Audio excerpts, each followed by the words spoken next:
Matching outfits, extravagant birthdays, many nicknames, few classic moves of a dog-obsessed parent. And at Ollie, they're obsessed with how obsessed you are with your pup, which is why they obsess over giving your dog the best. Ollie's fresh human-grade recipes are developed by real chefs and backed by vet nutritionists. The meals are perfectly proportioned and come with a puptainer and a scoop for easy storing and mess-free serving, delivering the best experience for you and your pup. And through the Ollie app, you can actually check in on your dog's health with real vets. By uploading a picture, their team can check your dog's weight, digestion, teeth, and coat. They'll then provide next steps on how to keep them thriving. And because they're just as obsessed as you are, there's zero judgment if you check in every day. You could say Ollie feeds the obsession. Go to ollie.com/truecrime and use the code TRUECRIME to get 60% off your welcome kit. Ollie, feed the obsession. This podcast is brought to you by Progressive Insurance. Fiscally responsible, financial geniuses, monetary magicians. These are the things people say about drivers who switch their car insurance to Progressive and save hundreds. Because Progressive offers discounts for paying in full, owning a home, and more. Plus, you can count on their great customer service to help you when you need it, so your dollar goes a long way. Visit Progressive.com to see if you could save on car insurance. Progressive Casualty Insurance Company and Affiliates. Potential savings will vary. Not available in all states or situations.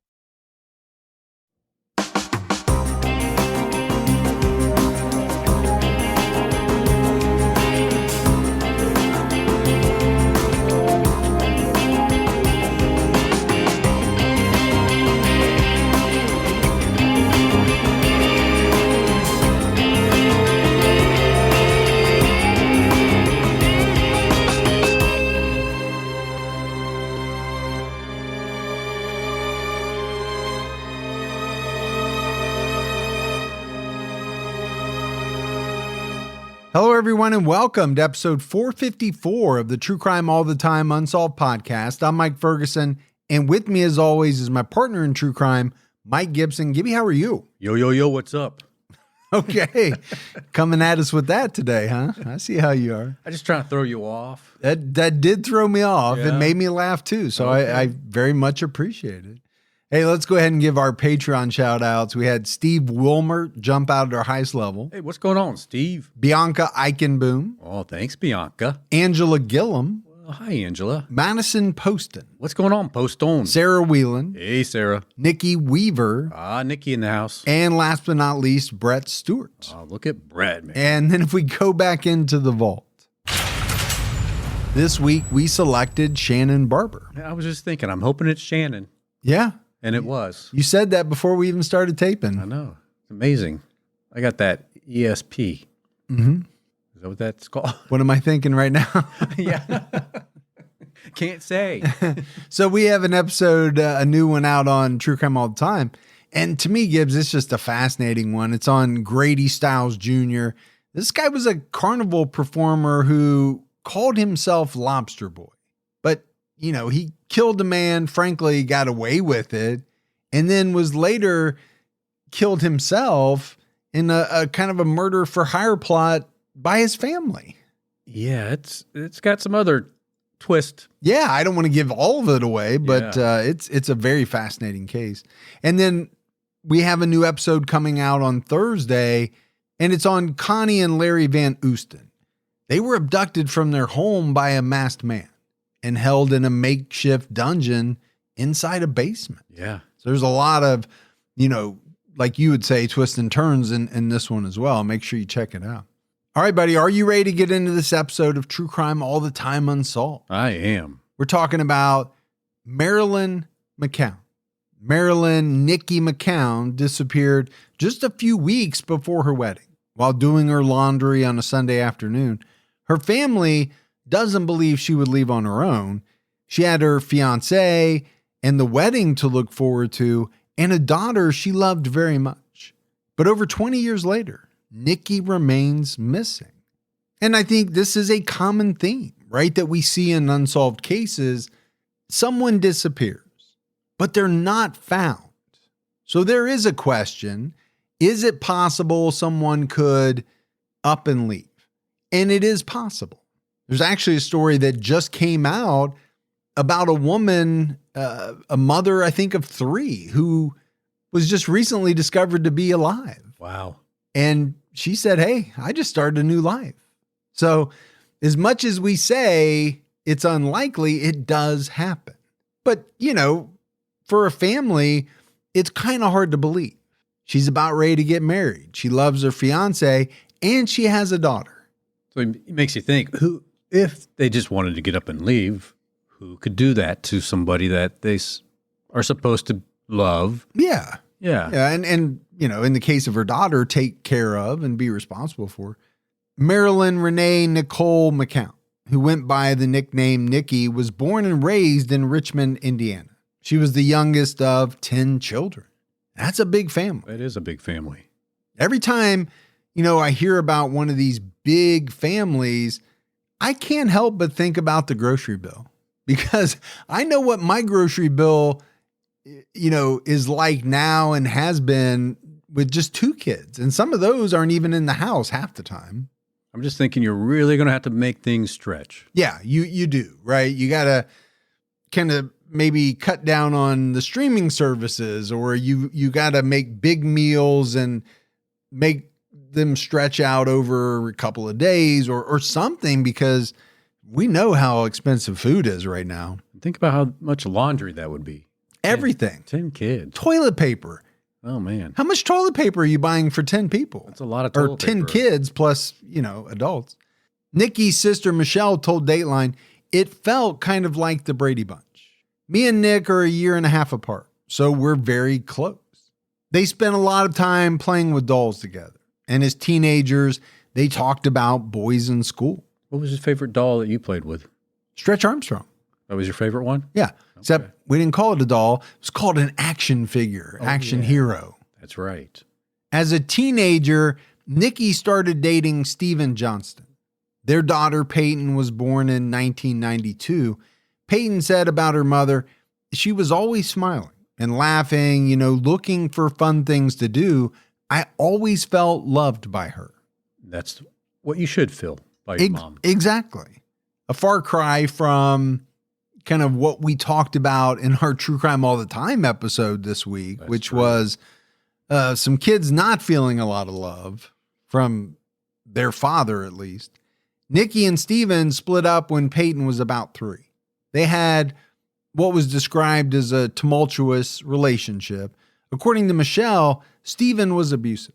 In a 2018 interview, Stephen admitted, I wasn't good to her. I wasn't. I cheated. I was abusive. And, I think for a lot of men, that's a very hard thing to admit. It's also maybe tough to admit in the wake of someone going missing, someone you're connected to in some way. It's true.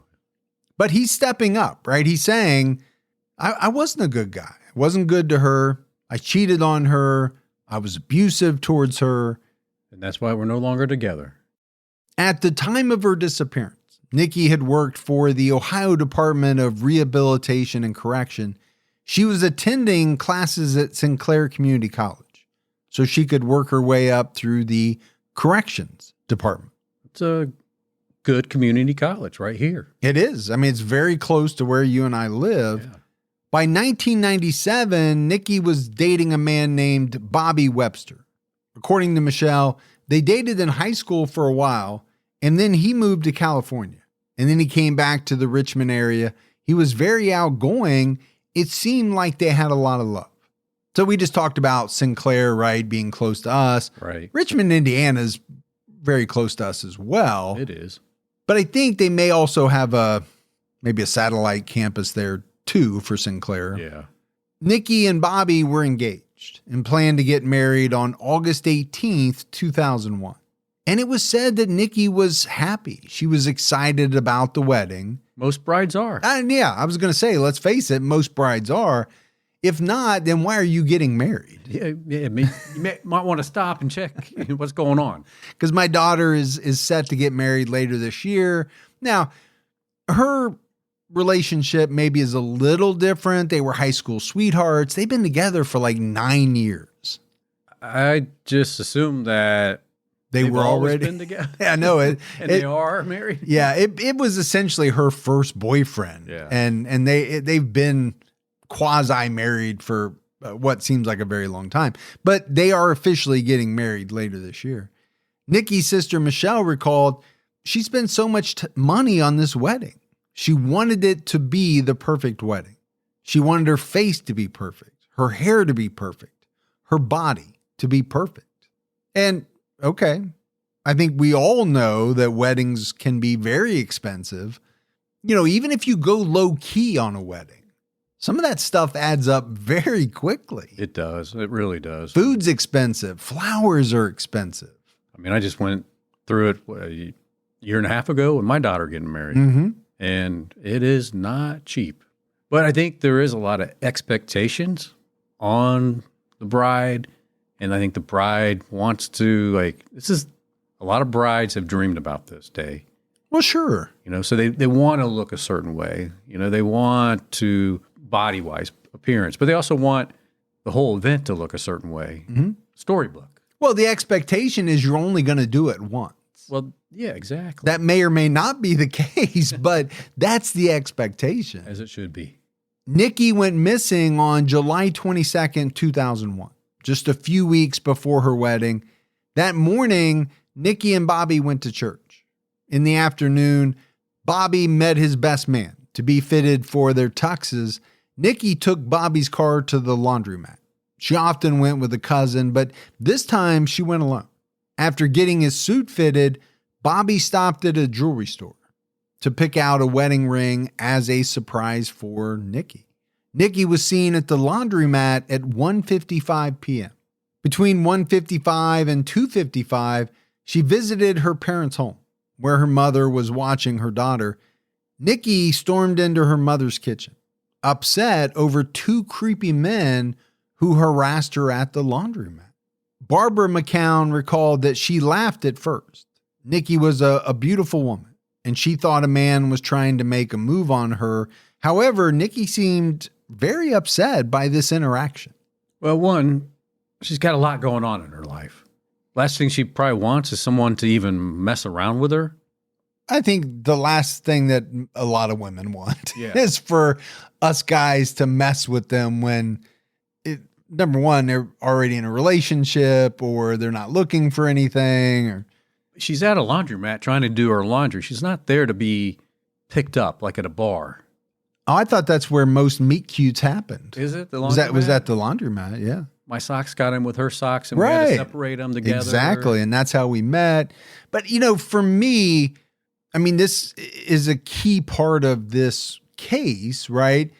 There's a little bit of mystery, or actually quite a bit of mystery around, who are these two guys who are kind of messing with her or harassing her at the laundromat to the point where she's very upset when she goes to her mom's house. Her mom kind of laughs it off at first, but then I think she realized how upset Niqui really was over this interaction. I mean, it had to be impactful for what happened to her at that laundromat, for her to tell her mom that. Look, I'm sure women get hit on all the time.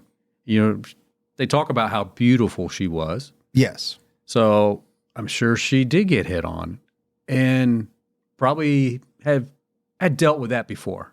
And just brushed it aside. Yeah. But in this case, it wasn't so easy for her just to brush it aside. Which makes you think there was a little more to it than kind of a normal flirtation or a normal pickup attempt, right? If you want to call it that. I don't know what people call it nowadays because I've been married for 30 years. I'm out of the loop. You've been out of the loop. I'm out of touch for sure. But here's the problem, Gibbs. She has to go back to that laundromat because her clothes are still there, right? So she goes back. She was last seen there at 2:55 p.m. according to the Palladium item. At 3:19 p.m., Niqui went to a nearby convenience store called the Village Pantry to get change, and then she went missing sometime after this. Investigators believe that when Niqui returned to the laundromat, she may have been confronted and possibly abducted by the two strangers who harassed her. And that's why I said, I think, this interaction, these two strangers are kind of at the heart of this story. Just unknown mystery guys. Yeah. Now, there's no guarantee they had something to do with her abduction, but I mean, if you're looking at it from a common sense angle, she has this interaction. She's upset by it. She has to go back to the same place where she had the interaction. Right. And then she disappears. Okay. Common sense would tell you more likely than not, it may have had something to do with these two individuals. Yeah. Either those individuals were there again, or when she went to the convenience store to get some change to come back to the laundromat, did someone at the convenience store lock in on her? In the evening, Michelle went to their sister Tammy's house, and Tammy asked if she'd seen Niqui. Bobby told Tammy that Niqui wasn't home, and they were supposed to finish their wedding invitations. And you mentioned it, right? Niqui, had a lot going on. You know, when your wedding is in a couple of weeks, there's usually still a lot of things to do, a lot of loose ends to tie up. In this case, you know, they were still working on wedding invitations. Yeah. Tammy told Michelle that Bobby was going to call some of Niqui's friends and then call them back. Bobby came over and said he couldn't find Niqui. Everyone else was panicking, but Michelle tried to remain calm. She thought perhaps Niqui was out doing some shopping for the wedding. And this is the part in a lot of the unsolved cases that I kind of like to focus in on. It's that point in time where people begin to worry. Yeah. Right? They can't get a hold of someone. Now, in this case, as in I'm sure a lot of cases, people react differently. Some people probably go to worst case scenario very quickly. Obviously, Michelle is trying to not get there. She's trying to come up with other plausible theories. And okay, the wedding's coming up. Maybe she needed to run somewhere else, do some shopping. Now, it is 2001. So, you know, I don't know what the cell phone situation here was. Today, it's almost a given that everybody has a cell phone. Right. But in 2001, it wasn't. They were around. A lot of people had them. Yeah. There's a lot of cell phones around. Yeah, but not everyone had one. So we don't know if Niqui had one or not. They decided to go to their parents' house in Richmond to see if they knew where Niqui was. Barbara reported that she saw Niqui earlier in the day when she dropped Peyton off so that she could go to the laundromat. Niqui returned around 2 p.m. and seemed worried. And that's the conversation that we just talked about, right? She was upset. Yeah. She was also apparently worried, but it was all centered around this interaction that she had at the laundromat with these two individuals. You know, folks, it blows my mind that to this very day, many small business owners are still making post office runs or are stuck with expensive postage meter leases. It's 2026. It's not 1926. Mail and ship when you want, how you want with Stamps.com. With Stamps.com, you can send from your computer or phone 24/7. So skip the long lines. You don't have to worry about supplies, and it's open anytime. Print postage on demand and get up to 90% off carrier rates like FedEx, UPS, and USPS. For almost 30 years, millions of customers have relied on Stamps.com to make mailing and shipping faster and so simple. Stamps.com has definitely changed how I run my business. It saves me hours every single week. Right now, you can try Stamps.com risk-free for 60 days. Go to Stamps.com and use code TCAT to get 60 days risk-free. 60 days gives you plenty of time to see exactly how much time and money you're saving on every shipment. That's Stamps.com, code TCAT. That's Stamps.com, code TCATT. What do you think when I say the word fiber? Probably some old commercial about staying regular. But fiber actually plays a major role in energy, stability, recovery, focus, and overall performance. Momentous Fiber Plus addresses one of the most overlooked foundations of long-term performance, and that's gut health. Fiber is not just about digestion, it's a key driver of gut health, which directly impacts nutrient absorption, energy stability, recovery, focus, mood, and overall performance. When your gut health is not dialed in, other supplements and training habits don't work as well. Momentous Fiber Plus is a complete 3-in-1 formula with soluble fiber, insoluble fiber, and a prebiotic-resistant starch. This combination is designed to support gut health from start to finish by feeding beneficial gut bacteria, improving digestion, and helping stabilize blood sugar for steady energy without spikes or crashes. And I've been using Fiber Plus for a few weeks now, and I can really tell the difference. Right now, Momentous is offering our listeners up to 35% off your first order with promo code UNSOLVED. Head to livemomentous.com and use promo code UNSOLVED for up to 35% off your first order. That's livemomentous.com, promo code UNSOLVED. Michelle recalled Barbara telling her that she was pacing back and forth and said, "He won't leave me alone." Barbara asked Niqui who was bothering her. Niqui said some men at the laundromat were harassing her. And I thought that was very interesting because this whole time we've been talking about two guys, right? Harassing her at this laundromat, but she makes this very specific statement. He won't leave me alone. That is a very singular sentence. So one of the two guys must have been more persistent at harassing her. Maybe. I mean, I think that's a plausible explanation. Barbara told Niqui the men were probably just flirting with her, but if she was that worried, she should get her things and come back to the house. Niqui left, but never came back. That evening, the family told Bobby to file a police report. He wanted to wait, but Niqui's dad said if he didn't do it, he was going to do it himself. So Bobby reported Niqui missing the next morning. And I don't know what you make of that. You know, the fiancé saying, I want to wait a little bit. Did he maybe thought there's no way something happened to her? She'll show up. She'll be here. Right. It could be simply someone not wanting to make a fuss over something that he thinks is going to be nothing. Yeah. But obviously the dad is saying, no, we're reporting this right away. Either you do it or I'm going to do it. It's my baby girl. We're going to make sure that it gets reported. The family started searching for Niqui right away, but it took the police a bit longer. Investigators were under the impression that Niqui had cold feet about the wedding. However, her family knew Niqui wouldn't leave without telling anyone. She was happy about the wedding and wouldn't leave her daughter. Yeah, I think that's the more important piece. She wouldn't leave her daughter. And I'm sure if you're the family, you got to be wondering if you hear that information. Okay, where are investigators getting it from? That Niqui was having second thoughts about this wedding. Because obviously they didn't know that. Right. They were saying the exact opposite.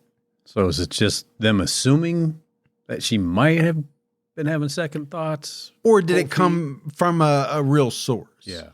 Additionally, Niqui had a condition called Graves' disease, an autoimmune disease that affects the thyroid gland. She needed medication, which made her family even more worried about her. Peyton was only 9 years old when Niqui went missing. She learned what happened a few days later when she saw the news and her grandma was on TV. Her father explained to her that they weren't sure where her mom was. And Peyton knew something was really wrong when her aunt took her to her first day of school, something Niqui always did. So you wonder how a 9-year-old, what that would do to you at 9 years old. Yeah, I don't know. I don't know, how much does a 9-year-old really comprehend? Some 9-year-olds are really, really smart. Yeah. But she's also probably not getting the full information. Right. Right. If you're just saying, hey, we're not sure where your mom is, that's not a lie, but it's probably not the full truth. Peyton recalled to NBC in 2024, I wasn't old enough to understand. My daughter's actually going to third grade this year, So I try to think back, like, how can you explain to a 9-year-old child your mom's missing?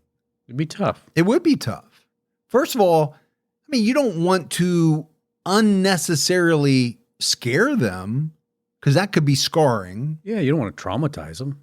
So I'm sure they didn't come out and say, oh, your mom's missing. Maybe something really bad has happened to her. Right? They're not going to say that to a 9-year-old. We're just not sure where your mom is. We're looking for her. Okay, that makes it sound maybe not as bad. According to Detective Mike Wright of the Richmond Police Department, detectives found the video of Niqui at the Village Pantry, the convenience store near the laundromat, at 3:19 p.m. She often went there to get change for the machines. The video showed her walking into the store, getting change and leaving. And this is the last known sighting of Niqui. Officers searched the laundromat but didn't find anything. The police also looked into the men who allegedly bothered Niqui. A person across from the Village Pantry reported that Niqui was harassed outside the store by 2 Hispanic men, and 2 black men intervened and gave her a ride back to the laundromat. The police spoke to the alleged witness but couldn't locate the men who reportedly helped Niqui. So this kind of adds a different element to it. This whole time we've been talking about 2 men harassing her at the laundromat. Right. And now there's a story that she was harassed by 2 men outside of the convenience store and that 2 other men gave her a ride. So are the 2 men that gave her the ride the 2 men that were harassing her at the laundromat? We just don't know. Yeah. Or was it the 2 men outside the convenience store that harassed her and these 2 other guys showed up and were just helping? Yeah. So there's a little bit of unknown there. Yeah. Investigators also searched Niqui and Bobby's apartment, but found nothing.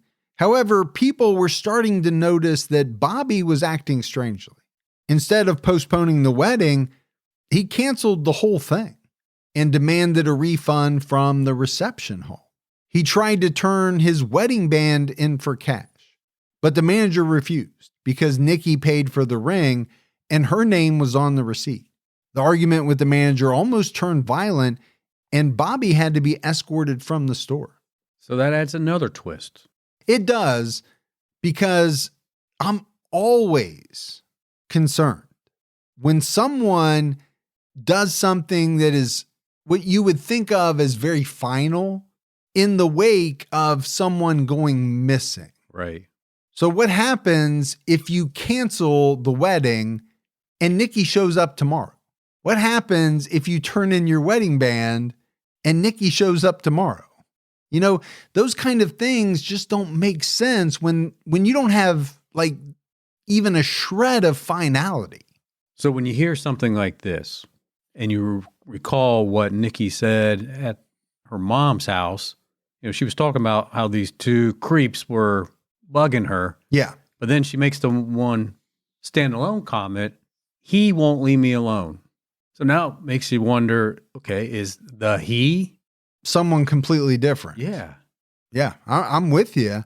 Also, does it go back to, you know, Bobby not wanting to file the missing persons report right away and Niqi's dad having to step in and say, hey, buddy, if you don't do it, I'm doing it? Well, it certainly doesn't look good. It doesn't. Now, it doesn't mean that he had anything to do with it. It just doesn't look great, right? Optics. And optics are a big part of some of these cases because, let's face it, sometimes that's all we have to go on. Bobby said the reason for his behavior was that he needed money to pay for the search. He told Unsolved Mysteries, I was to the point where it was like, this wedding doesn't matter. Niqi's well-being is what matters right now. Well, that would be the case, right? I mean, if you don't have the money, you need the money to get some things going, you're right. The wedding is the least of your concerns. So that would or could be the explanation to kind of my question, right? What happens when Niqui comes back tomorrow and you've canceled the wedding and basically returned your wedding ring? Well, the answer could be, hey, I needed that money because we were all worried about you. We were looking for you. Yeah. If that's the case. And that's going to go pretty far with her, right? I would Versus think you saying, so. well, you know. Yeah, I thought you were having cold feet. I wanted my money back. Yeah, that's not going to fly. But Bobby was also asking about Niqui's student loan money, according to NBC. And again, could you make similar arguments there? If there's student loan money lying around, could it be used to help in the search? Or is he just trying to get his hands on money? A case either way, depending on how you look at it. I don't think there's any doubt that Bobby was considered a person of interest, right? But Niqui's family was divided in their opinions of Bobby. Her sister, Michelle, told Dateline, I thought it was a relationship that was meant to happen. And a lot of people felt that way. But after her disappearance, there were a lot of red flags. Some people witnessed him getting physical with her. Michelle never witnessed this herself, but she did see Bobby throw things. Michelle asked Bobby directly if he was involved. He said, I know your family thinks I have something to do with it. I had nothing to do with it. I loved your sister. I wanted to marry her. I find it interesting that everybody was good with you in this relationship until this type of event happens. And then you start hearing some of these negative things. Yeah, and some things start to kind of come out. You know, was he physical with her? Somebody saw it, but they didn't want to make a big deal about it because, okay, they didn't know if it was a one-time thing. They didn't know how big of a deal it was. But obviously in the wake of someone going missing, man, you're going to make more out of certain things. Oh, yeah.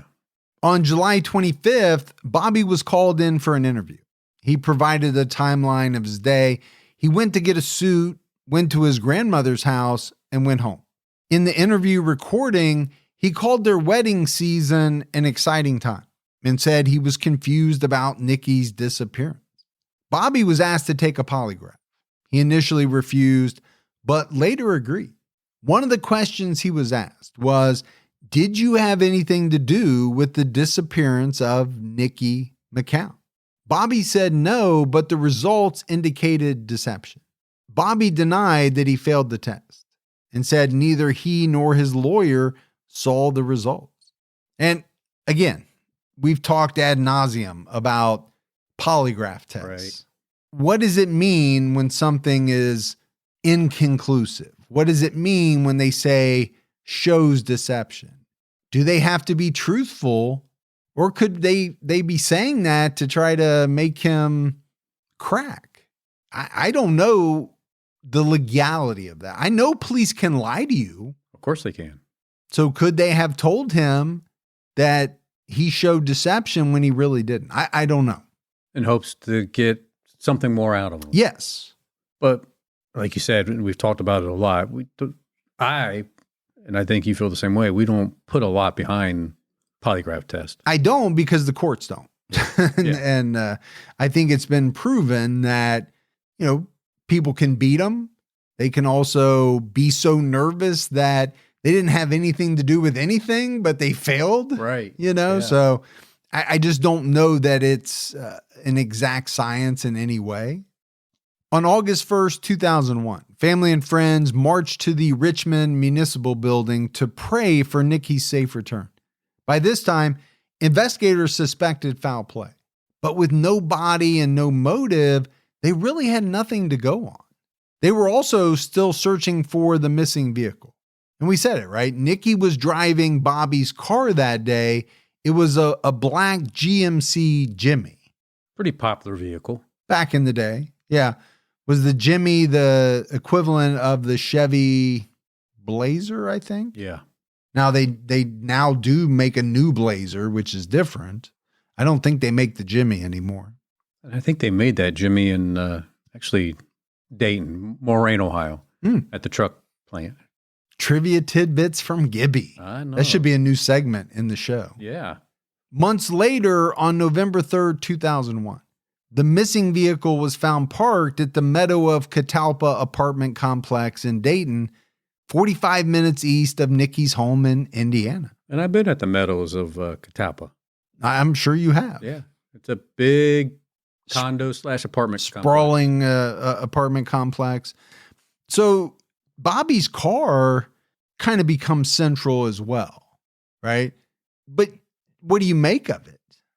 It's his car, but she was driving it. Yeah. So does that mean that whoever was involved in her disappearance drove the car over here near where we live and dropped it off at these apartments? Or did she drive over here and then something happened after that? That's a good point, right? I mean, maybe she left Richmond fine and for whatever reason drove to Dayton. And like you said, something happened at that point. Well, because Niqui was nowhere to be found. She wasn't found with the car. And I think these cases are so tough to go on because, you know, like we said, right? Nobody, no motive.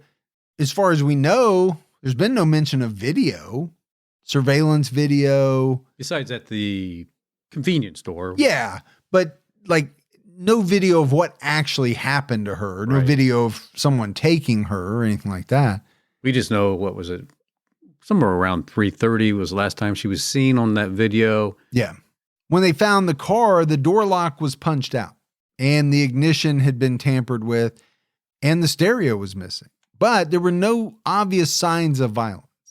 So it's entirely possible someone stole the car parts after it was parked and abandoned.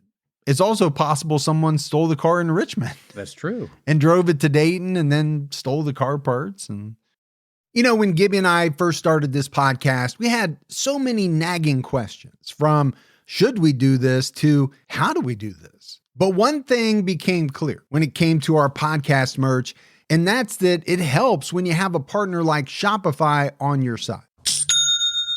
Shopify is the commerce platform behind millions of businesses around the world and 10% of all e-commerce in the US. From household names like Mattel to true crime all the time. Get started with your own design studio. They have hundreds of ready-to-use templates. Shopify is packed with helpful AI tools that write product descriptions and even enhance your product photography. Best yet, Shopify is your commerce expert with world-class expertise in everything from managing inventory to international shipping to processing returns and beyond. And Shopify helps you find your customers with easy-to-run email and social media campaigns. And I love the fact that they're always around to share advice with their award-winning 24/7 customer support. It's time to turn those what-ifs into with Shopify today. Sign up for your $1 per month trial today at shopify.com/unsolved. Go to shopify.com/unsolved. That's shopify.com/unsolved. Homes.com knows that when it comes to home shopping, it's never just about the house or condo, it's about the home. And what makes a home is more than just the house or property. It's the location and the neighborhood. If you have kids, it's also schools, nearby parks, and transportation options. That's why Homes.com goes above and beyond to bring home shoppers the in-depth information they need to find the right home. And when I say in-depth, I'm talking deep. Each listing features comprehensive information about the neighborhood, complete with a video guide. They also have details about local schools with test scores, state rankings, and student-to-teacher ratio. They even have an agent directory with the sales history of each agent. So when it comes to finding a home, not just a house, this is everything you need to know, all in one place. Homes.com. We've done your homework. One important clue was left behind. Niqi's clothes were neatly folded inside the car as if she just left the laundromat. It didn't appear as though anyone rifled through the items. Nobody wanted the clothes. They just wanted to break into the car and steal some parts. But if she was going to run away, wouldn't you think she'd take her clothes with her? And the car?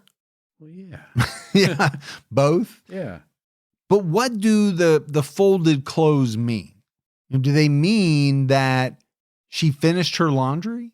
Or that at some point in the laundry process, she took some clothes out, folded? Again, I don't know the answer. Yeah, we don't. There's just a lot of unknowns here. The interesting part was that the car had been seen in the parking lot for at least 2 weeks prior to it being found, but it was possibly there for months, and residents just didn't notice it. Deputies checked the car early on the 3rd because the door was ajar. A registration check flagged it as being sought in a criminal investigation. Another important piece of information was the fact that Niqui's ex, Stephen Johnston, lived at the apartment complex where the car was found. And if that's not suspicious, I don't know what is. It's really suspicious. But for me, that kind of goes back to, whether Niqui drove the GMC to Dayton or somebody drove it other than her. If she drove it, is it possible that she was going to meet up with her ex? So maybe she wanted to go have one more fling with the ex? Or just to talk to him. Yeah. Didn't have to be a fling. Could it have been part of the doubts or cold feet, as investigators called it? We don't know. But, Peyton was with her grandma on the day Niqui went missing. So as far as her daughter was concerned, there was no reason for Niqui to be at his apartment. Stephen was questioned, but he passed a polygraph. He also had a very strong alibi. He was never even a formal person of interest. And I think that tells you everything you need to know. Yeah. Right there. Peyton never thought her father was involved. She told Dateline, "I'm sure it obviously crossed my aunts and my uncles and even my grandmother's mind. But I think everybody knew deep down there's no way Stephen did it." Niqui's family hoped the discovery of the car would lead to more answers, but now investigators were asking themselves, if Niqui was abducted from the laundromat, why were her clothes neatly folded in the back seat, and who drove her car to Dayton? And these questions have never been answered. These are questions that, we have been asking as well. Because obviously, if you can get to those answers, well, you might be able to figure some stuff out. Right. It's just so random, though, right? For the car to end up at the complex where her ex lives. Yeah, it is. Now, you can go off on a bunch of different tangents. Is it someone maybe who lived in the apartment complex who had seen her before? Maybe they knew Stephen. Maybe they actually even knew her through Stephen. They got fixated on her. They started harassing her in Richmond. I don't know. Maybe that's the he that she mentioned. Yeah. Or could it be someone knew that's where the ex lived and thought, you know what? To shift attention off me or us, let's park the car down here. Yep. And that's going to make the police wonder, okay, maybe it's the ex. Yeah, I get that line of thinking as well. Police later discovered that Niqui called a coworker who lived about a mile from where her SUV was found in Dayton. They talked about beauty products, and the friend told Niqui she could get what she was looking for in Dayton. So police began to wonder if something happened to Niqui in Richmond, Indiana, Dayton, Ohio, or somewhere in between. Her SUV might have been abandoned in Ohio to distract attention from the Richmond area. That's kind of the theory that you were talking about. But I want to go back to this conversation with the coworker about these beauty products and Niqui being told that she could find them in Dayton. Did she, on the kind of spur of the moment, after doing what she had to do at the laundromat, decide, hey, I'm going to drive over and try to get these? Yeah, just run down to Dayton, find the things I need, and come on back. But this theory that you mentioned of the SUV being left in Dayton, it led investigators back to Bobby. Because let's face it, Bobby would have known about the ex. He probably would have known where the guy lived. Niqui's sister Tammy had trouble believing Bobby was involved. Niqui's mother wasn't so sure, but she decided to keep Bobby close because of the saying, keep your friends close and your enemies closer. Okay, it's a good concept to have if you can actually pull it off. Yeah, I think it comes from Sun Tzu's Art of War, if I'm not mistaken. I could be totally wrong about that. Is that why you keep me close? Mm-hmm. Not that close, but that came off a little creepy, but I know what you're saying. There was another person the police were looking at. According to Michelle, a coworker of Niqui's, has been a person of interest since the beginning. His name was Tommy Swint. He was a CO at a prison where Niqui also worked. Their friendship eventually grew concerning. Michelle recalled, I remember one time I was on my lunch break and I said, let's go over to Niqui's house. As I'm approaching the door, I hear someone screaming. She found Niqui sitting on a chair with her foot pressed on Tommy's chest. She said, help, he's trying to rape me. Wow. And that would be a very scary situation to walk into, and obviously very scary for Niqui. Michelle said Tommy tried to play it off and began chasing both of them, laughing like he was just joking. Michelle assumed he was, and Niqui told her, don't worry about it. Peyton also recalled that Tommy gave her the heebie-jeebies. She said he was someone who I would avoid at all costs if I ever saw him. Oh, that's saying a lot, though. Yeah. I mean, people don't use that term as much as they used to. Now I'm wondering, maybe that's what she was trying to tell her mom. He won't leave me alone. Maybe Tommy was the he. Yeah. Tommy remained on police radar because he didn't have a concrete alibi, and that's never good. There were also complaints of sexual harassment against him at work. Tommy worked as an officer for the Trotwood, Ohio Police Department for less than 2 months. He was forced to resign when it was revealed he was a person of interest in Niqui's disappearance. So just for a little reference, these meadows of Catalpa are at the border of the Trotwood limits. So if he was in Trotwood, he would easily know where the meadows of Catalpa was. Yeah, very close. Yeah. Right. Tommy eventually moved to Phoenix City, Alabama, where he worked as a security guard. On February 3rd, 2010, Tommy was indicted for the 1991 murder of 33-year-old Tina Marie Ivory, who was killed in Dayton. He killed himself as officers attempted to arrest him at his home in Phoenix, Alabama. A tree trimming crew found Tina Ivory's partially nude body in a pile of trash on Dayton Liberty Road, near Calumet Lane, on December 17th, 1991. Tina had been beaten and strangled before her body was dumped. She was wrapped in 2 semi-transparent trash bags and a quilt. She was last seen alive on the evening of December 14th, 1991. Cold case investigators working on a series of 16 unsolved sex worker homicides in the late 80s and early 90s decided to interview Tommy in the fall of 2009. He was asked for his fingerprints and DNA, which were matched to Tina's case. A couple of hours after he was indicted, the Alabama Bureau of Investigation attempted to arrest him at his apartment. Investigators descended on his home to serve a warrant. They heard gunshots and then found Tommy's body inside.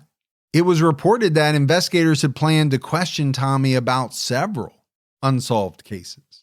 2 other young black women were beaten to death in Dayton within a few days in December 1991.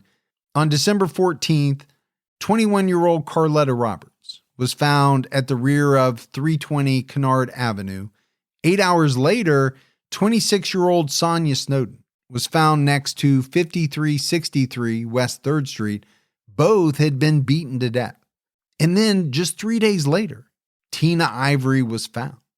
So, for me, Gibbs, kind of hard not to make a connection here. Yeah, this guy is really standing out. Yeah, I mean, obviously, he was a very violent individual. We know that he killed at least 1 woman.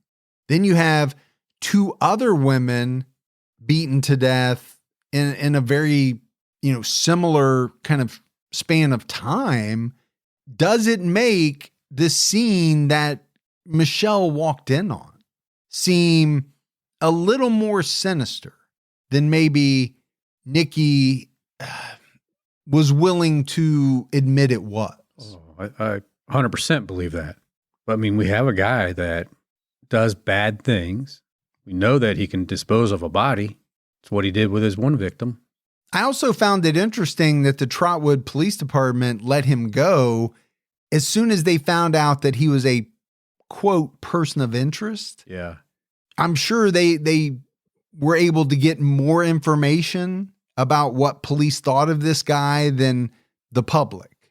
So that kind of leads me to believe that there were really strong feelings about this guy as possibly being responsible for whatever happened to Niqui. And it's kind of scary. He was in a position of power when he was a police officer.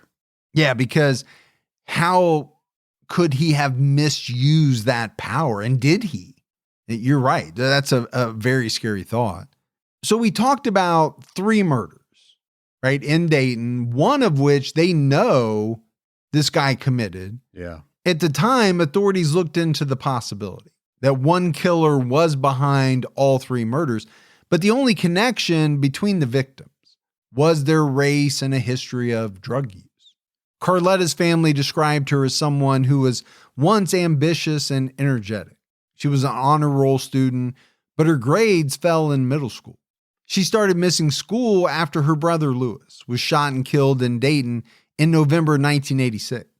She dropped out her junior year of high school. Then Carletta's mother was diagnosed with cancer. These family problems wore on Carletta. She started smoking and drinking, and then eventually started smoking crack. On the day of her disappearance, she was helping her grandmother, Fanny, clean, and she wanted to put the Christmas tree up.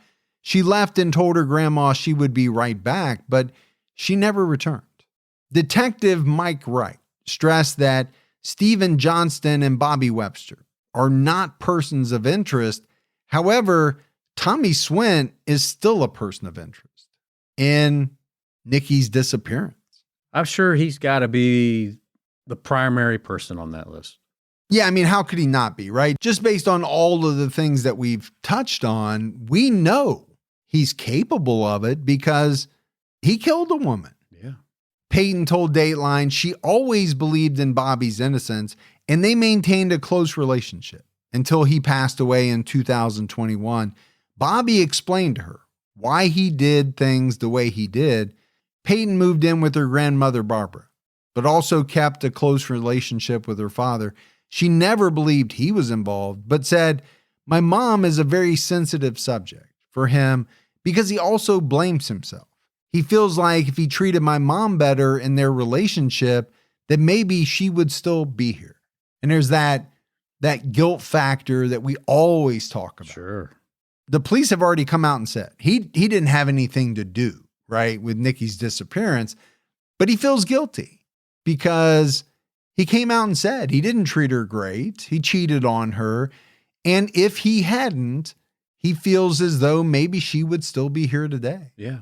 Peyton said about Tommy Swint, "I'm very much innocent until proven guilty. I know all signs point to Tommy, but he's also got a daughter of his own. I also believe that someone out there knows something. I don't believe Tommy was able to keep all those secrets to himself." Niqui's sister, Michelle, told Dateline that we may never know if Tommy did anything to Niqui.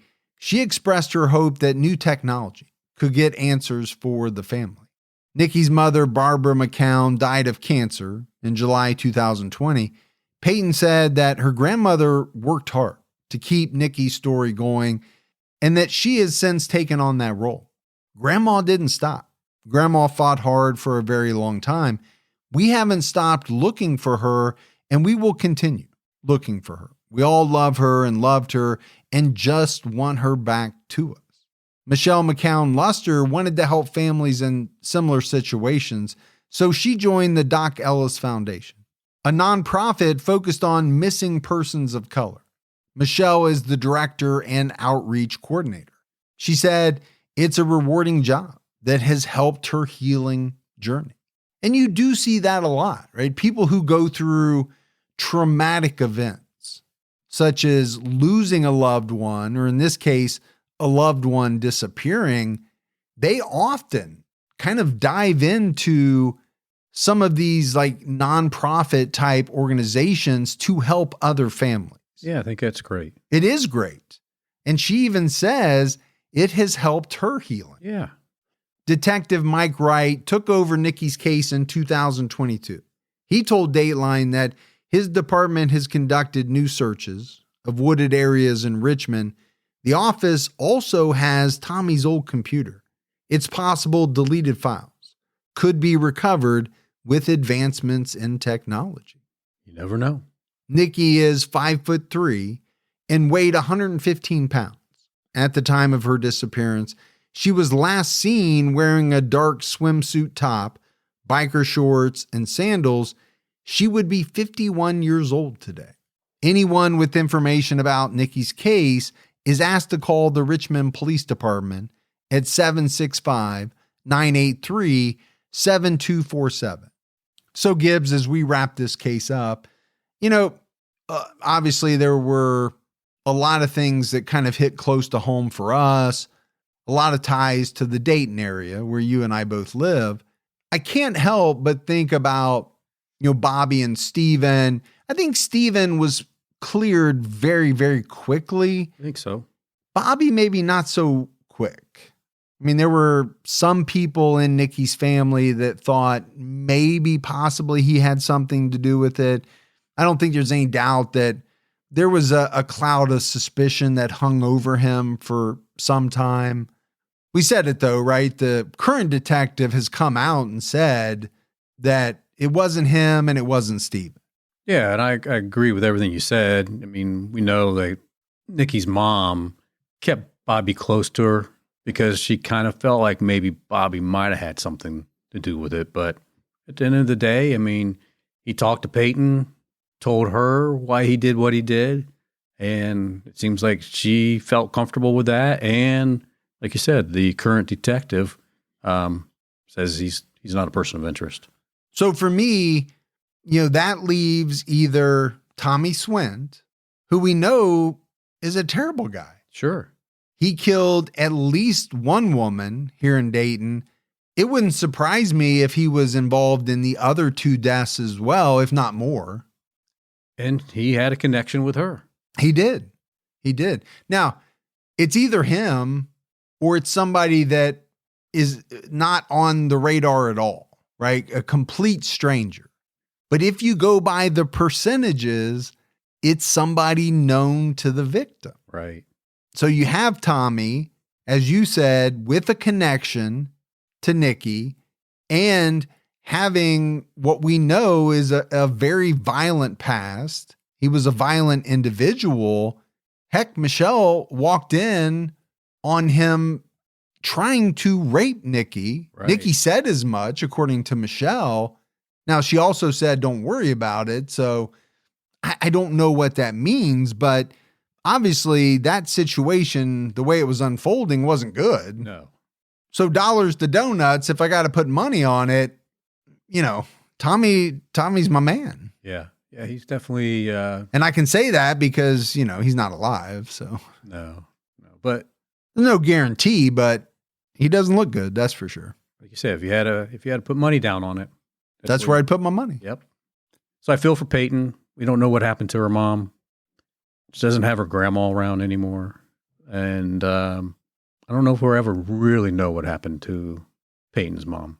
We may never know what happened to Niqui, but it could be a situation where some of this new technology does tie someone to her. Yeah. I think that's tough when you don't have a body because we don't know of any evidence or DNA that was pulled from the car. We didn't talk about anything like that. So I don't know if they have it. Right. But, maybe someday. But that's it for our episode on Niqui McCown. We got a voicemail. You want to check that out? Let's hear it. Hey, Mike and Gibby. This is Al from Delaware again. Called a few weeks ago, but just wanted to thank you guys again for keeping me company on this blizzardy day here in Delaware. Trying to make it home for being out doing Instacart this morning. And in the process, helped other people get groceries and didn't have any myself. So hoping that I can find some on my way home. But thank you guys for keeping me company and keeping me calm while driving in this storm. And I hope you guys stay safe and whatever might hit you up your way. All right. Have a great week and keep your own time ticking. Well, thanks for leaving a voicemail. You know, Gibbs, I thought we got a lot of snow. We got about 16 inches. They got hammered up there. They did. Like 30? Man. 30 plus, maybe? I would not enjoy that. No, not at all. So hopefully, you know, everybody is safe, and it doesn't really matter where you live here in the U.S. There is something, whether it's wildfires in California, earthquakes, you know, down south in Florida, you've got hurricanes to deal with. We have floods. We have tornadoes and blizzards. And there's, you know, when you say keep your head on a swivel, keep your own time ticking, that's not just about someone wanting to do you harm.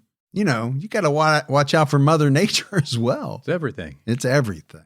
Well, at least we have an extra episode out of TCAT. Yeah. Thursday and Sunday now on TCAT. So a little bit more to help keep you company. Yeah. All right, buddy. That is it for another episode of True Crime All the Time Unsolved. So for Mike and Gibby, stay safe and keep your own time ticking.